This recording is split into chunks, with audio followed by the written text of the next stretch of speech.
We're always taught that great decision making is the absolute hallmark of a great leader. It's what we look for, what we train for. But what if that's not the whole story? What if, in some of the most advanced, most effective organizations, holding on to that idea is actually a huge liability? I mean, really think about that for a second. Companies pour millions into finding and developing elite decision makers. It's the gold standard. But what if it's a trap? What if, as an organization evolves, an over-reliance on that one individual skill is actually a sign that you're missing something much, much bigger? And look, this isn't just some philosophical debate. We've got the data. Across 59 countries, the research shows this really surprising link. Now, when we say a turquoise worldview, what we mean is a perspective that sees an organization less like a machine you can control and more like a complex living system. And the data shows a negative correlation, this number right here, between valuing individual decision-making skills and having that systemic worldview. So what on earth is going on? How can a skill we value so much actually be at odds with a more holistic way of thinking? Okay, so to get our heads around that number, we've got to dig into what we call the systemic shift. This is all about a fundamental change in how you even see an organization, moving from a machine to be controlled to a living system that needs to be nurtured. Now, this quote here is a bit of a mind bender, but it's so important. From this turquoise perspective, a decision isn't something a hero leader makes. It's something that emerges. It comes from the group, from the entire system, sensing what needs to happen next. The focus totally shifts from the who to the what. So the crucial point here is that this isn't about being indecisive or wishy-washy. It's a very deliberate shift. It's about saying, hey, the intelligence of our whole system is greater than any one person's. It's about moving past the ego of I made the call to creating an environment where the right path just becomes clear to everyone. But to really see why this turquoise view is so different, we need to put it in context. Because this signal, this skill of decision-making, it's not interpreted the same way everywhere. Oh no. It's valued in radically different ways depending on an organization's worldview.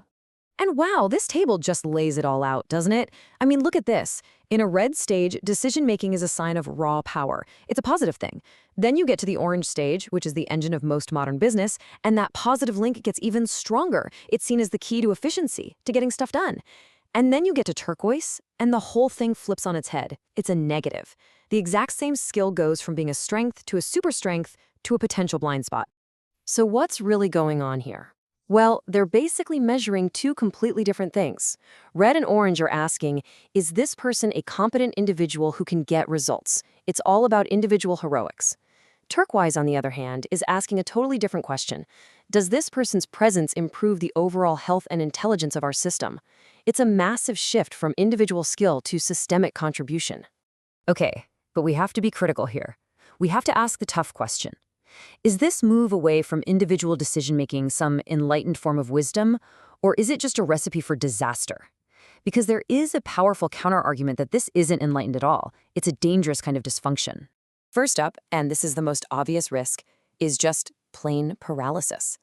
I mean, if you're always waiting for a decision to emerge, what happens when you need to move fast? You can easily get stuck in endless meetings, endless discussions, with nobody able to make the final call. And what about accountability, right? If a decision just sort of emerges from the group, who's on the hook when it all goes wrong? It becomes way too easy for no one to be held responsible for a bad outcome, and that can just kill performance and trust.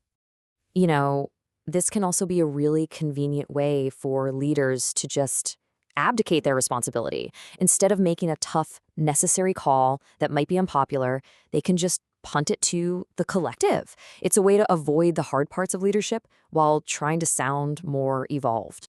And finally, there's the argument that this whole view is just a bit naive. It romanticizes the idea of the collective, completely ignoring well-known problems like groupthink, where everyone agrees on a mediocre idea, or the simple fact that sometimes an expert individual really does know best. So we're stuck with this paradox, right? Is this wisdom or is it dysfunction? And the thing is, the answer depends entirely on the culture you're in. But what if you didn't have to guess? What if you could actually model these cultural dynamics and use that data to predict how your team might react before you even act? This is where a concept called the SD navigator comes in.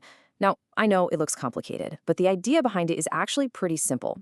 On the left, you plug in your team's current psychological state, what they fear, how much they trust. In the middle, you can test out different management actions, and at the bottom, it simulates the probable outcome. It doesn't tell you what's right, it just shows you the likely butterfly effects of your choices on your specific team. So, the process basically turns culture into code. First, you survey the team, get that baseline.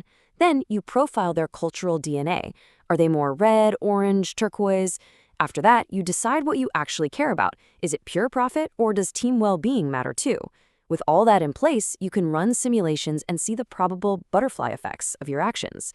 And then finally, you can act, choosing the strategy that best helps you reach your goals.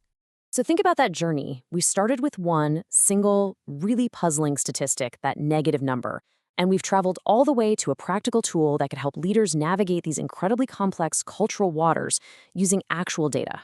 The core idea here is something you could call vibe coding, turning all those subtle cultural signals into a predictive engine. This lets you build your own kind of map for your team, helping you test how different moves might land. It's a shift from just guessing why people react the way they do to being able to better anticipate what's next. And that leaves us with one last kind of provocative thought. We usually think of things like empathy, trust, and culture as these soft skills, the unquantifiable art of leadership. But if we can start to model them, if we can actually compute the most empathetic action for a specific group, well, what else about the way we interact is just waiting to be decoded?